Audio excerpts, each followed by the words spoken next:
Hello, I'm George Malim. I'm a journalist with Mobile World Live, and I cover IoT in all its detail and excitement. Welcome to today's webinar, the topic of which is 3 ways to lower your total cost of ownership in IoT. This is a really important subject because as IoT develops, the number of connected assets has started to grow sharply, and even small cost inefficiencies that we've seen in trials and pilots are magnified as volumes of devices and connections increase. A few cents per unit on a 1,000-device pilot project isn't really a big deal, but $1 on 100,000 devices is enough to break the business case for a service. So this is a make or break equation that is affecting IoT. The challenges around the cost of operating IoT solutions are also compounded by the fact that many IoT deployments will have long life cycles that are measured in years and in some cases a decade or more. This means that getting the cost wrong at the start can mean you're locked into contracts for services, connectivity or maintenance that have little or no flexibility and are not able to take account of continued reduction in price for some services or future innovations that simplify management and reduce the cost of operations. There's also a need to take a holistic position here. The cheapest proposition may have the lowest headline cost, but it might be more complex to manage. Alternatively, it might provide a lower performance level for that cheap price or lack the flexibility to accommodate future requirements. These often incremental additional requirements all contribute to total cost of ownership and can make the apparently cheaper solution actually more costly when the TCO is properly calculated. For this webinar, I'm delighted to welcome Mohsen Mohseninia, the Vice President of Europe at Aeris, who, amidst all the moving parts and variations among the different types of IoT deployments, has isolated 3 key ways in which organizations can lower their IoT TCO. I won't steal his thunder by revealing what these 3 areas are, but I think they will certainly provide food for thought for organizations who are deploying IoT services, devices and technologies. So I think this is going to be a particularly interesting webinar to get to grips with actually what TCO means in IoT and also some of the ways in which we can control the total cost of operation. So without further ado, I'm going to hand over the floor to Mohsen, who will give a brief introduction to Aeris. Mohsen, the floor is yours. Thank you, George. Good morning, good afternoon, good evening, wherever everybody is. We live in a global world, and everybody around the world must be spending time listening to this webinar. Let's hope we make it productive for everyone.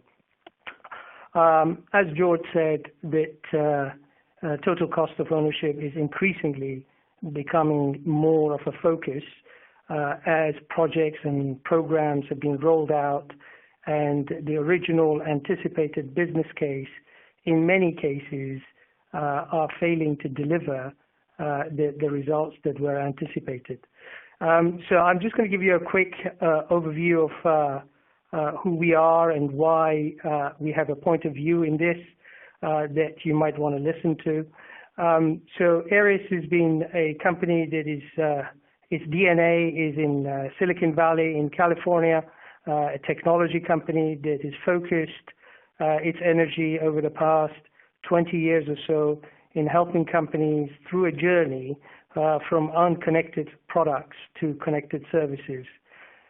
Today, the company is headquartered in Silicon Valley, as I said, operating and operations offices in Chicago, UK, where I am at the moment talking to you from, India and Japan, and with network operation centers, people who actually manage the services and deal with customer questions and queries scattered around the world, but following the sun in places such as San Jose, Las Vegas, London, and Delhi. Today, we are about 350 people. More importantly, 60% of our organization are engineers and people who focus on technology and making technology to address business challenges. We are a privately held company, and we have a global reach where today we see our connectivity services appear in about 190 countries, supporting some 14 million connected devices and generating about 4.5 billion messages per day across that network. We believe that we have developed a network intelligent enough for IoT devices because the need of the IoT devices is significantly different to the needs of consumer mobile services. For that, we have a product called Fusion IoT Network, which is a solution for IoT optimized cellular network. And also we have a Aeris mobility platform, which is an application platform for Internet of Moving Things. So we said we're going to be talking about total cost of ownership. Now that's a little bit more than just how much it is per megabyte. Whilst the prices of modules and devices and also price per megabyte has increasingly decreased over the past few years, organizations are finding that the total cost associated with delivering the services has actually escalated as they scale up, and they finding it very hard to benefit from such decrease in costs when they scale to tens of thousands, as George pointed out. So today we're going to look at three areas where customers can save on connectivity cost, and we're going to show you how we at Aeris have developed our intelligent IoT network to help customers achieve these goals. So we're going to look at what are the costs, hidden costs associated with connectivity, and how we can help you reduce those connectivity costs. And as George said, often customers try to buy the cheapest connectivity per megabyte and end up paying the highest cost overall for the total lifetime of that service. So there are three areas where we have focused and we've seen where customers have got issues with. One is what we refer to as a non-performing asset. I'm going to come to what we mean by non-performing assets. Then it's the type of contracts that customers have in place with their service providers where the small prints in the contracts over longer term can cause significant amount of cost for the customers. And finally, the ability to remotely update the devices and get the devices to deal with new security threats or new features and functionalities are areas where often costs are hidden and not recognized until the time where such activities are carried out. So first we're going to look at the challenges of non-performing assets. So the non-performing assets are assets that actually are the percentage of the assets that are deployed in the field that don't do what they're supposed to do. When customers are scaling and getting into tens of thousands of assets, then it is important to be able to manage the assets by exception rather than managing each individual connection. You can imagine if you got customers they've got about 1 million connections on our network, they cannot feasibly deal with each individual connection to make sure that it's doing what it's supposed to do and it's consuming the right amount of data and it's used when it was supposed to be used. So things do go wrong in the process, which if you are not aware will result in costing you money, which in turn makes your business less competitive. Common issues that we come across include, but not limited to, incorrectly configured assets. Many times we see assets are deployed where, for example, the wrong APN is deployed with the assets. As a result, the asset cannot communicate effectively with the application and therefore it gets stranded. Devices that are not activated correctly. By that I mean the devices, SIMs that have been activated but may have been put on a wrong rate plan or put on a different zone or different tariff, often can cause huge amount of extra unwanted cost for the customers. Devices that cannot connect due to lack of coverage are often devices that customers have paid for, but they're not able to get the data from, or even worse, when they're trying to do an update to those devices, they have to repeat the update many times because the update doesn't take hold because of coverage issues, and that is costing them money. There are cases where devices are deployed, but the end user of the device, for whatever reason, either doesn't know how to operate that device correctly or doesn't want to operate that device correctly. We have examples of a medical device that is given to patients, and patients are supposed to use that medical device to record some activity that they undertake in order for the insurance company or the medical company to work out how to treat that patient, but the patients do not want to use that device. So again, as a service provider, you end up paying for that device but not getting the value. Asset that customers are paying for but not being used. So we have many cases where customers have deployed assets being in the field for 2 years, 3 years, and they kind of have been forgotten about, but they are still being charged by their carrier for those assets because they had a contract that said every SIM will be out there for 36 months, so they want to collect for 36 months. So if you got a million of these devices, it becomes extremely difficult to know which ones are being charged for and are not being used. And actually, it is not to the advantage of the service provider to tell you that because they're collecting money from you. There is also the case of assets that are sending more data than they should. Runaway devices are often a source of major concern for customers, especially when they only identify such devices after they have incurred huge charges. In our industry, this is more prevalent if device is roaming, as most service providers rely on receiving call data records information from their roaming partners before raising alerts to the overusage, by which time it is rather late. We've had cases where customers have received tens of thousands of dollars of bills for devices that have consumed huge amounts of data whilst they've been outside their home zone, and they were told about the fact that they exceeded the usage 3 days after the device has actually used that data. So by which time the customer couldn't do much about that. Assets that are being fraudulently used. So we have many cases where assets, especially where customers are using plastic SIMs that are easily identifiable by consumers. The SIMs are taken out and used for surfing the web, for example, or reaching unintended endpoints.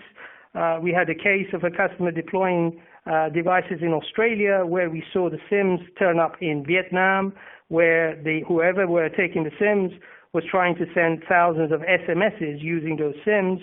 Or we had an asset tracking company that follows pallets around the world, and we saw some of our SIMs in Saudi Arabia where they were trying to make phone calls using those SIMs. So if we did not have the ability to control that, our customers would have received huge amounts of bills and charges that would not have been very pleasant for them. So basically, to summarize that, there are 3 key areas. There is a poor connectivity issues. There are too much data created, creates the difficult overage charges, and fraudulent use comes the bottom of the pile.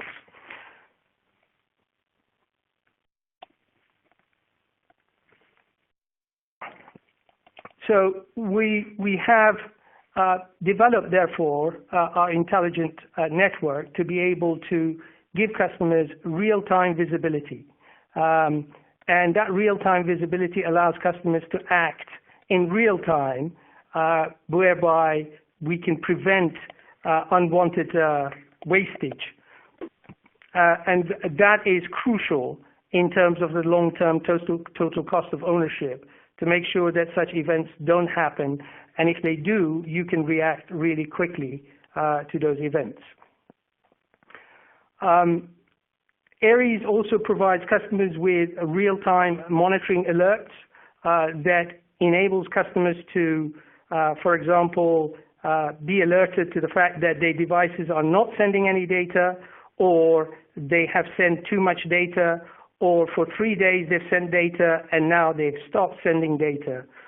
Or even the case where a SIM is supposed to be only sending data to the application endpoint and is now making an attempt to reach out YouTube or any other application on the internet. So those are there to stop such wastage and save customers money on that front. Are we ready for the poll?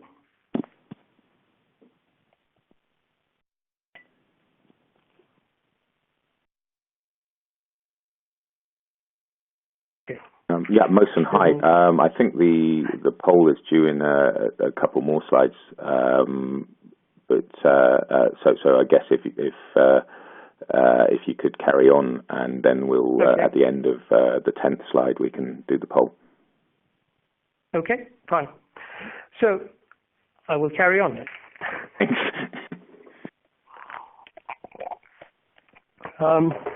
So the next area which I talked about is contracts and contract penalties. This is really a tricky area. It is tricky, especially if customers are having their first real deployment. They have not had much experience of dealing with IoT connectivity service providers, and they consider the IoT connectivity to be very similar to consumer connectivity for mobile phones.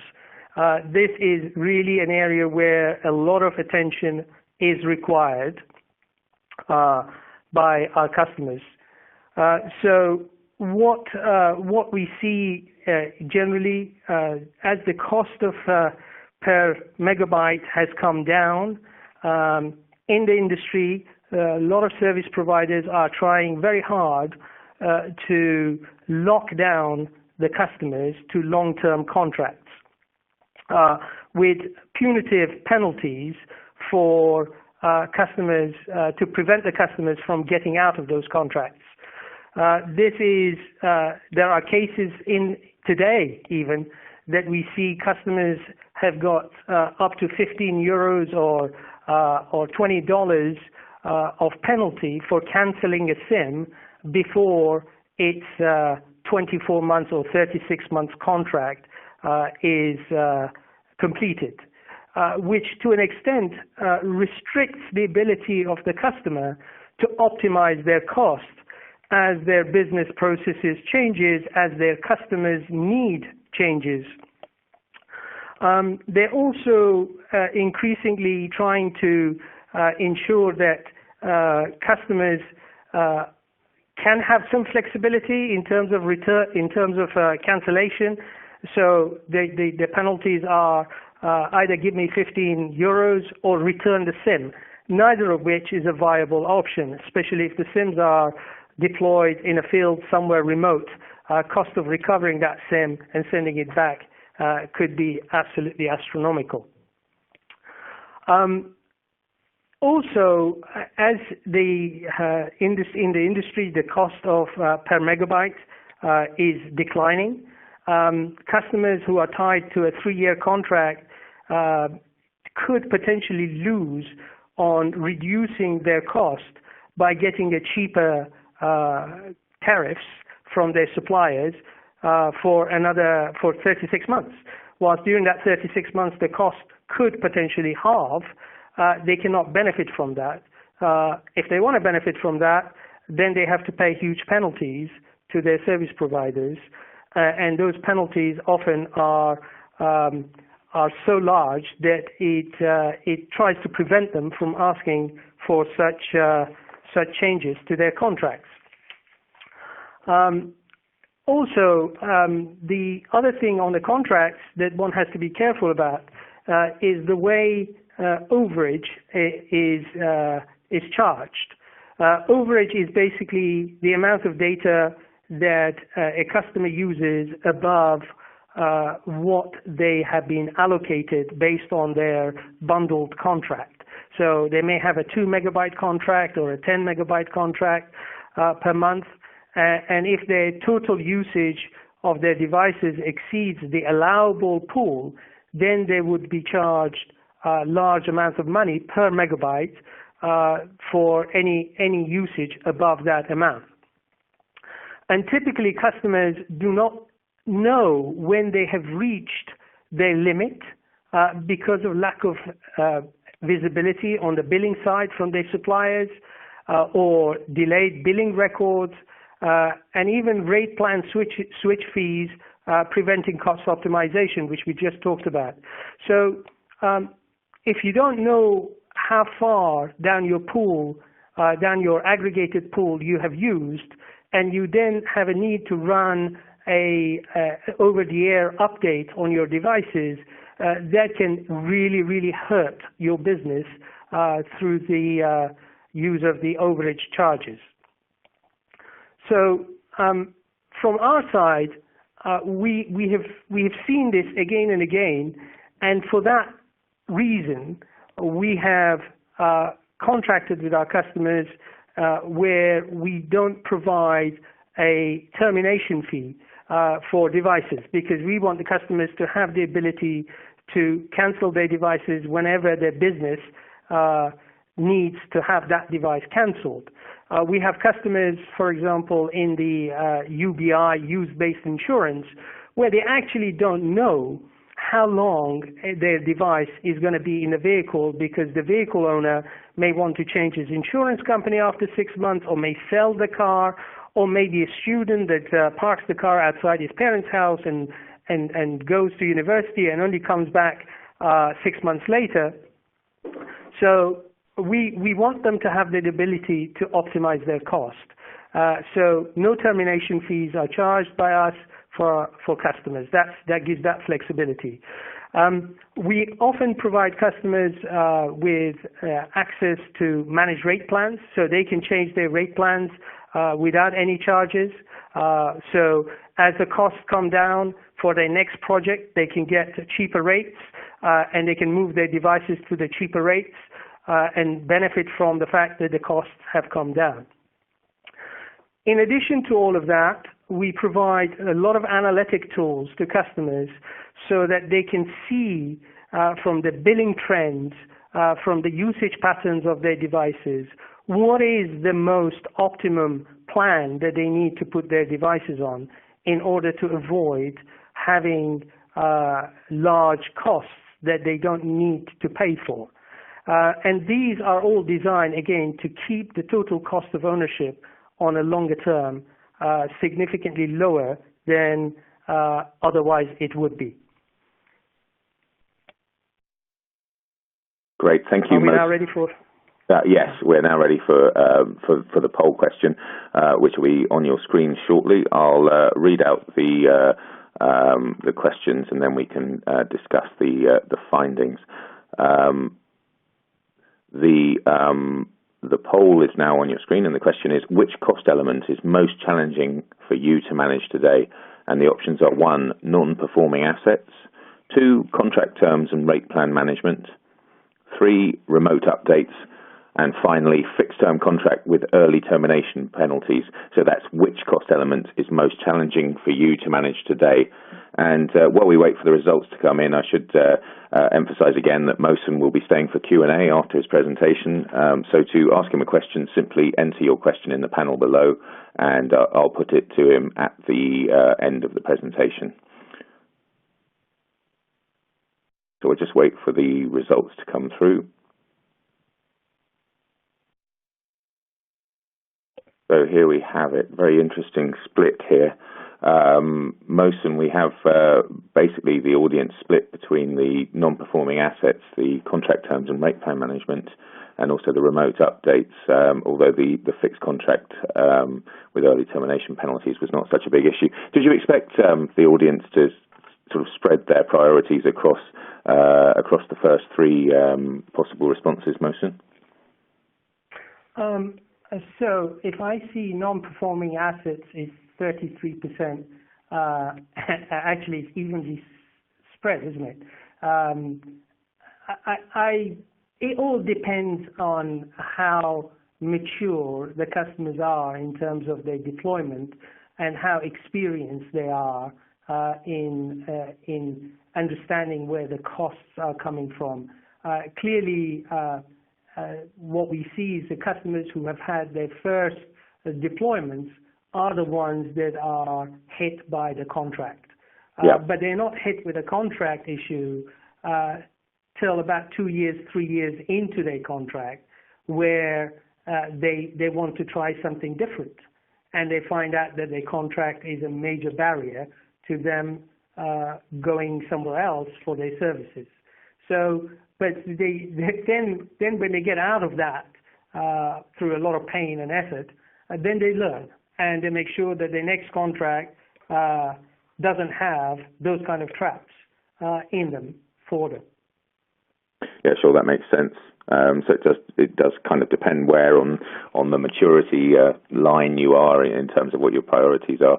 Great. Well, that was interesting. Well, I'll hand back to you for the rest of your presentation, Mohsen. Okay, thank you. Thank you. So the next area, which is, again, one of the most important parts when it comes to IoT and connected assets, is the ability to change the behavior of that assets over time and get more out of the deployed assets by adding more functionality or more capability or more security. And that is the over-the-air update. There are many layers associated with over-the-air updates, but nonetheless, over-the-air update is crucial to the success of many programs. So over-the-air updates, or OTA, have been seen as a cure for all issues in IoT. Anything that is software controlled and not initially shipped with the device can be altered or upgraded over the air once the device is deployed.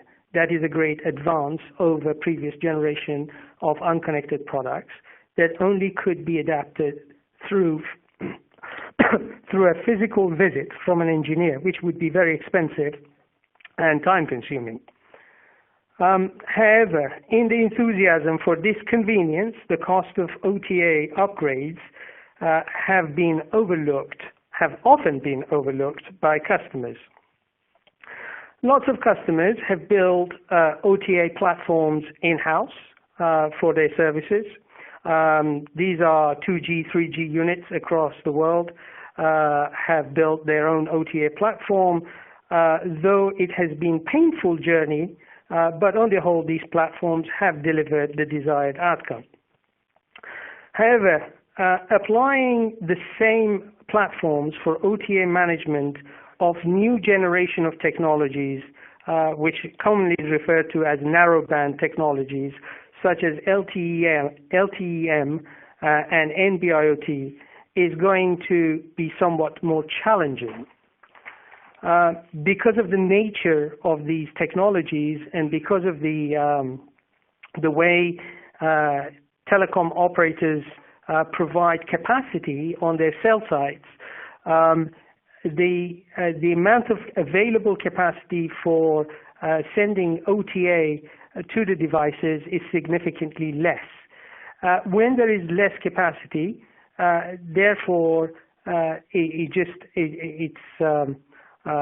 it's common sense that when you have less capacity, you're going to have more failures due to lack of that capacity, where the update is sent to the devices, the device has started to receive the update, but because of lack of capacity, that connection is dropped, and then the device needs to start again to receive that update, and all that repeated process of sending those updates again and again will result to increase in data usage for the customer because the meter is running every time you send data. And that increase in usage means increase in bills, an increase in cost, an increase in total cost of ownerships. Even in a 2G, 3G world, OTA platforms that are out there, be it homegrown or off the shelf, they lack visibility of the status of the devices on the network. They don't know where the device is often. They don't know if the device is connected to the network when they want to do the OTA. They don't know whether the cell site that the device is on has got sufficient capacity to allow for that download to take place to the device, or for the device to fetch that download, depending on the architecture of their OTA. So they typically, what we refer to, they attempt blind OTA, fire and forget, and let's hope that the devices will receive that. Not knowing if the device is in session or busy or out of coverage results in large number of OTA attempts that will push the data cost higher and higher as the number of retries increases, as I said before. In some cases, the upgrades are partially delivered, so the next attempt we resend the same data again and again until successful. And often, even by doing that retries and retries, customers find that they can never reach 100% of their devices.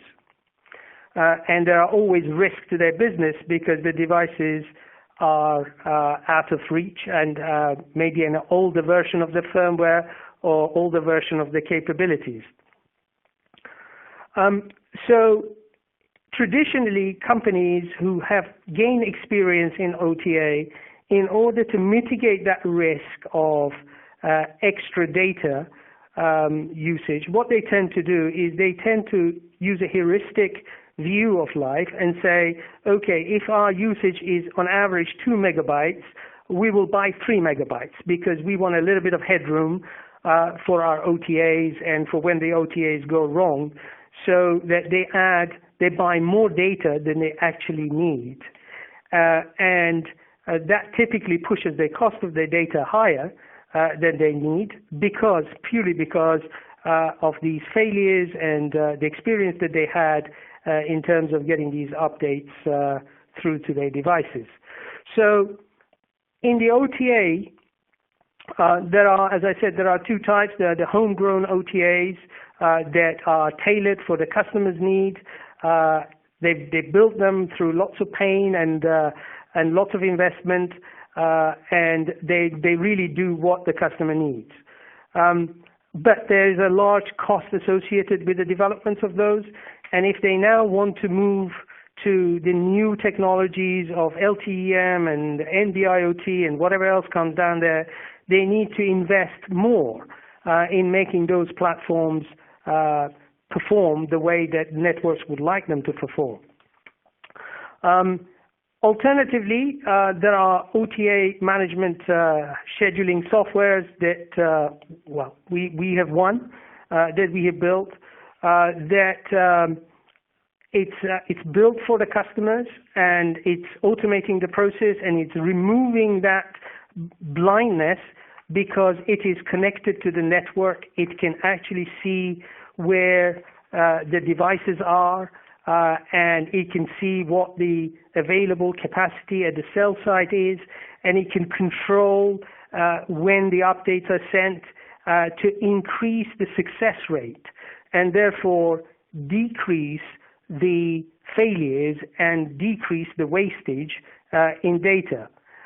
Network congestion information from the APIs, for example, enable customers to avoid network-related failures and save on transport and overage costs.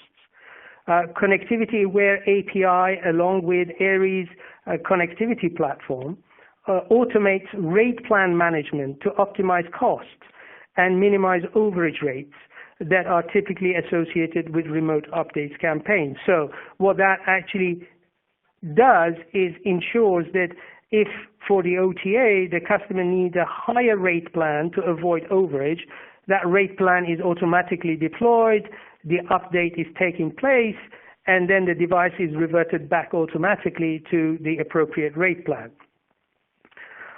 This has enabled customers to save 50% on time taken to update their devices, which ultimately resulted in 50% less effort and data usage. And the cost of the OTAs have been seen to reduce by between 50 and 65%. So that's one area that I really strongly advise customers to seriously look at that and understand where the costs are associated with OTA and how they can optimize those costs. So I'm coming to the last slide in the presentation, a summary of that. And the summary really is there are best practices relevant to various solutions, from assets that move to assets that are stationary, from assets that remain in one geography to assets that move across borders. We at Aeris, we've done it all. These 14 million devices on our network, as I said, they are scattered around 190 countries. 25 years of experience have helped us to build best practices to optimize the data usage whilst improving the service quality.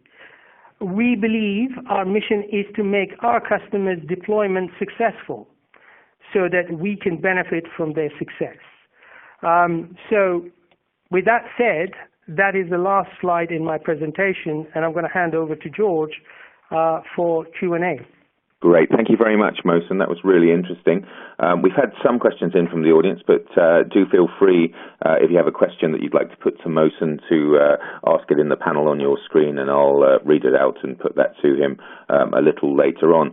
Mohsen, hopefully I've given you enough time to at least get some of your breath back, but I'll dive into the questions that have come in, and hopefully you'll be ready to answer them. The first question I'd like to ask you is, how big an issue is the non-performing assets one? It's a relatively new idea as far as I'm concerned, but I guess it depends on deployment maturity. But do you see it being a substantial issue for IoT service providers? I think, even as the poll indicated, it is a major issue. And increasingly, as deployments in the field become older and older, the percentage of non-performing assets will increase and becomes bigger issue for customers. There is one way of looking at non-performing assets, which is nothing to do with the connectivity provider. It is to do with the technology as well. If you think about assets that were deployed using 2G and 3G technology in countries where they're now moving from 2G and 3G technology to 4G technology, where they're switching off their spectrum and refarming that spectrum for newer technology, where customers are seeing large number of assets that are now cannot communicate because the technology is not there.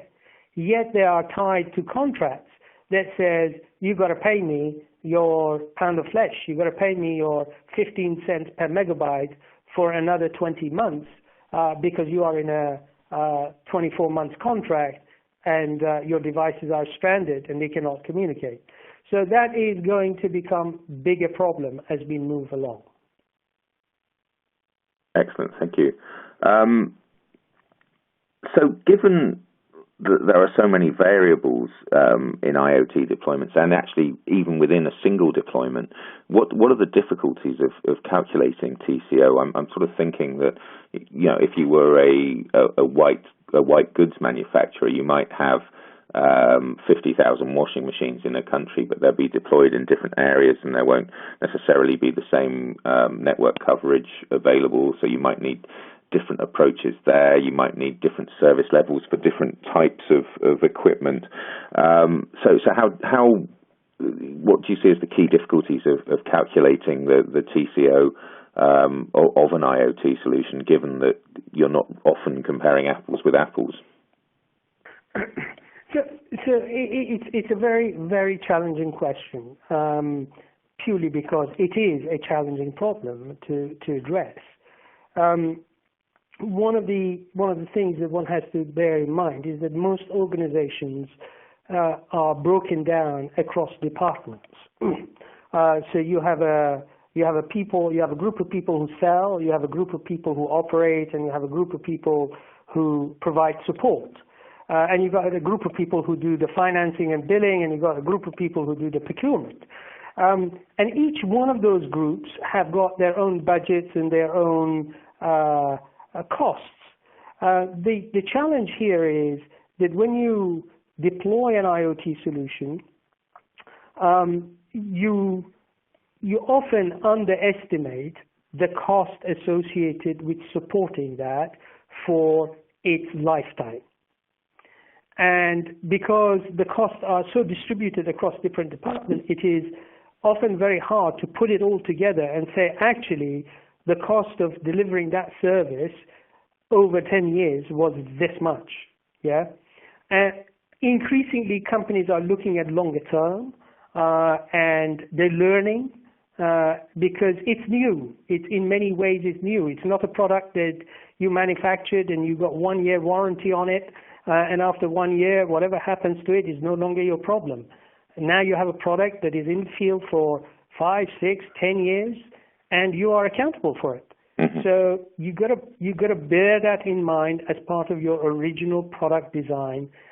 We have a VP of engineering that says IoT engineered.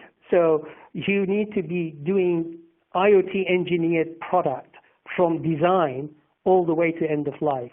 And that is something that is new, something that customers are learning and deploying. At the moment, if you think about what the example that you get of white goods supplier, the white goods suppliers do not have internally the necessary systems and processes and DNA to move from a product that they sell to a service that they sell. So you can think about washing as a service rather than a washing machine that I pay $600 for. No, they charge me a monthly basis based on the number of washes that I've done. Yeah, and They charge me. Yeah, and then that washing machine belongs to them, and I'm using the service. And I have a 3-year contract with them. After that, they can come and take it away. Or they can upgrade that washing machine for me through Overtheair, give it more capabilities that would want me to carry on using that. But they don't have the internal processes to be able to bill me that way. So what they do, they say, okay, we put all the costs together. This is going to be out there for 10 years. What's the cost of 10-year connectivity? What's the cost for 10-year connectivity? Okay, it's $100. I add it to the CapEx and I sell it with 10-year connectivity included, so I can remotely monitor that and sell a remote monitoring service to my customer. So it's going to take time. Organizations need to move through that journey to develop that DNA of as a service rather than as a product.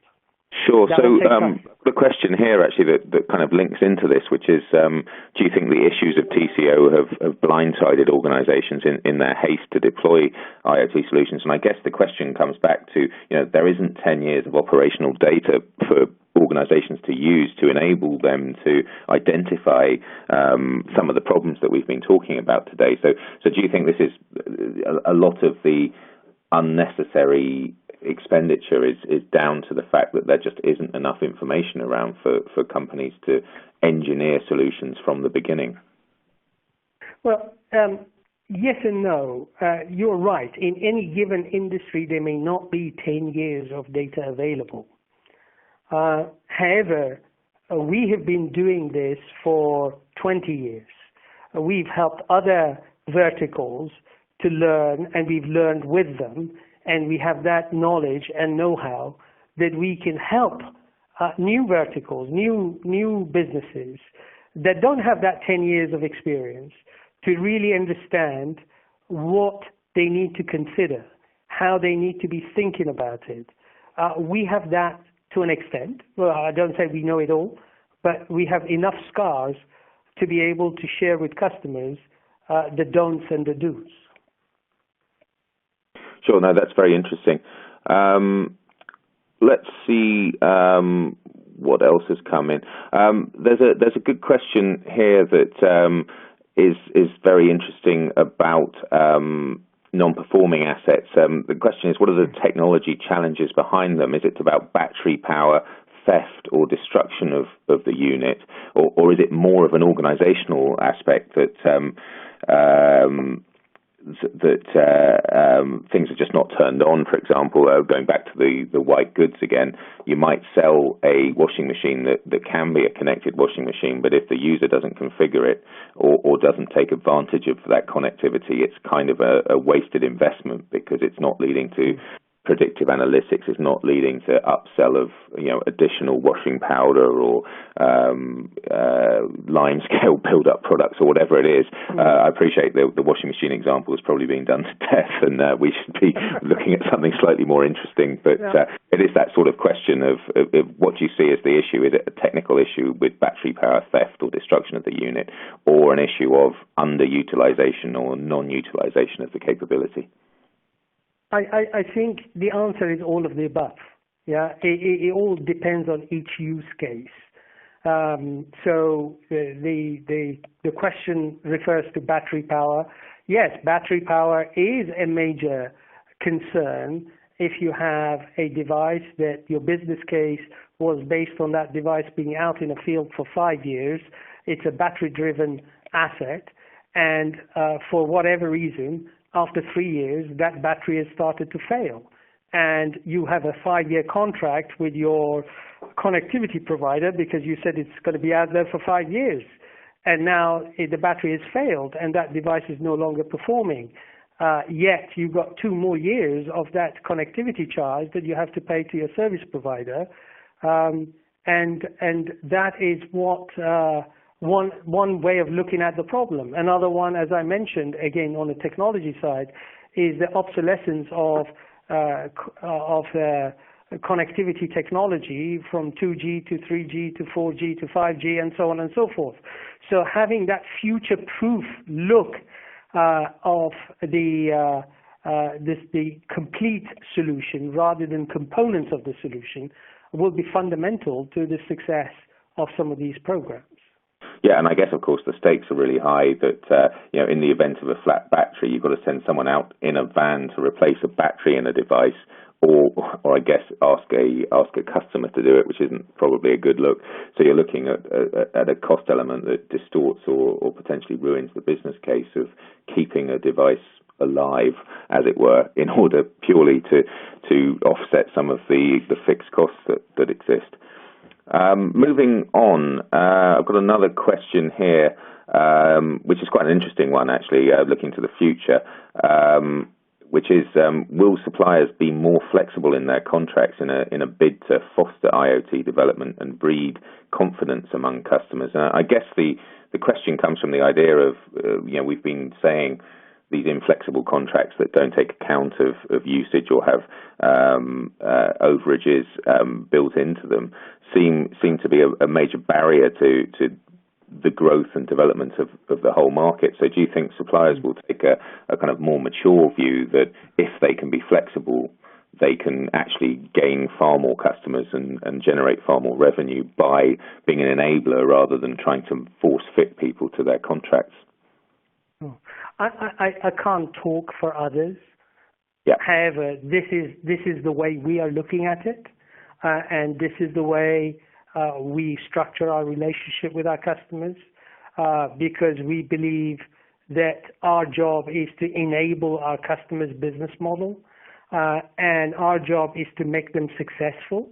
And if we make them successful, then we will be successful. So that's the way we are looking at it. Others may have different views as to, looking at it purely from a transactional point of view, which we don't. You've got to ask them. But from Aeris' point of view, that's exactly what we do. Okay, great. Thank you. I will be asking them in future for articles I'm writing, for sure. I think we'll take one more question and then wrap up. The final question that's just come in is, do you think an eSIM with remote provisioning of the MNO profile will simplify IoT device management, or could it make it more complex? I have conflicting views on that because I think whoever asked the question is a very clever person, because on the one hand it will simplify, but on another hand it will overcomplicate. It will simplify in the short term, but in the long term, if the device is going to be out there for many years, it may overcomplicate the issue. It may overcomplicate in a sense that we live in a world where telecom operators, MNOs, MVNOs are businesses that operate on an annual basis. And they buy each other, they sell bits of each other to each other, they merge, they acquire, and through that mergers and acquisitions that will inevitably take place, things will get convoluted contractually when it comes to eSIMs. Who knows who will be liable for an eSIM 6 years from now when the original provider of that eSIM no longer exists. Yeah. So in the short term, it is a good answer. It's a good simplification, but I fear that in the longer term, it's going to create more confusion. And I guess that's part of the theme of this whole subject, is that it's a moving industry. It's not a static, let's build a product and sell a product model that we're looking at. It's dynamic, and the nature of the product changes, and what the product can do changes because of OTA upgrades during the life cycle of a deployment. So I think that's where a lot of the complexity comes in, and a lot of the variables come into this idea of calculating TCO.